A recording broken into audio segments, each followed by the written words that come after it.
ನೋಡ್ರಿ, ಈ ಅರಿಶಿಣಕ್ಕೆ ಇದನ್ನ ಸಾಬೂನಿನ ದ್ರವವನ್ನ ಹಾಕ್ತೇನೆ ನಾನು.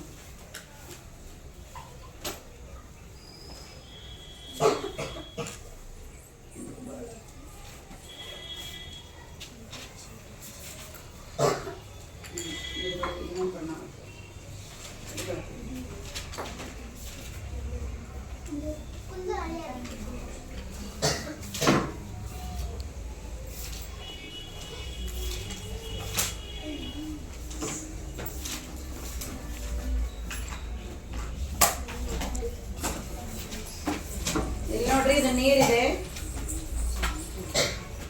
ಇದು ಅರಿಶಿಣ.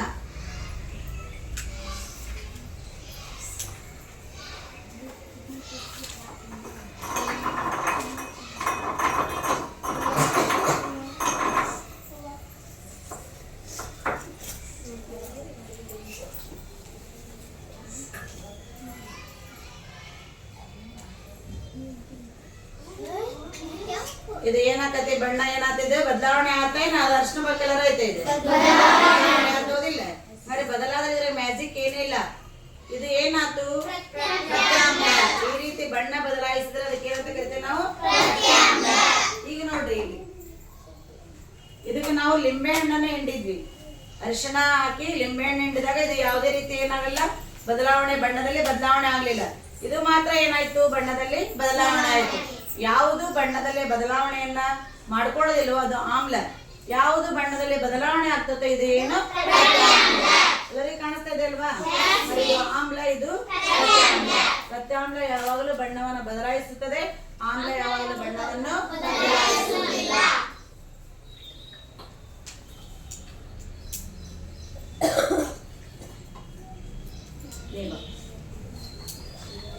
ನಿನ್ ಕೈಗಿದೆ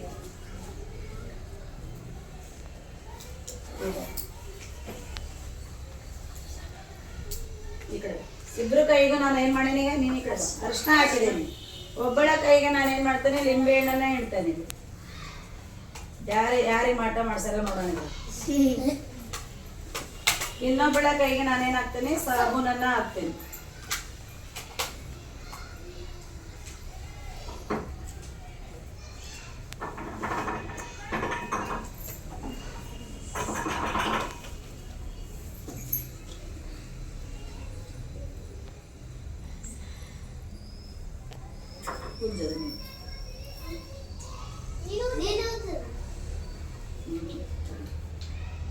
ಅಲ್ಲೇ ಅಷ್ಟು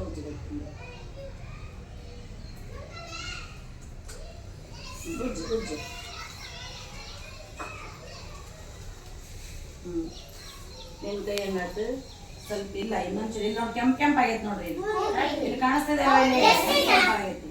ಇನ್ನೊಂಚೂರು ಸಾಬೂನು ಚೆಲ್ಲಿ ತಗೋರಿ ಹೊಸ. ಇಲ್ಲಿ ನಾನು ಮುಟ್ಟಿದಂತ ಸೋಪಿಂದ ನೋಡ್ರಿ, ಇಲ್ಲಿ ಅರಿಶಿನ ಇದ್ರ ಮೇಲೆ ಹಾಕ್ತೀನಿ. ಇದು ಸೋಪಿನ ಮೇಲೆ ತೋರಿಸ್ತ ನೋಡ್ರಿ. ನೋಡ್ರಿ ಯಾವ ಬಣ್ಣ ಯಾವ ಬಣ್ಣ ಆಗ್ತದೆ, ಹೌದಿಲ್ಲ? ಅವ್ರ ಕೈನು ಇನ್ನೊಂಚೂರು ಸಾಬೂನ್ ಬೇಕಾಗಿತ್ತು, ಕೆಂಪಾಗ್ತಿತ್ತು. ಹಂಗಾರೆ ನಾವು ಇದು ಇವಳ ಕೈ ಬದಲಾವಣೆ ಬಣ್ಣ ಆಗ್ಲಿಲ್ಲ, ಇದು ಆಮ್ಲ. ಇವಳಲ್ಲಿ ಬದಲಾವಣೆ ಆಯ್ತು ಅಂತಂದ್ರೆ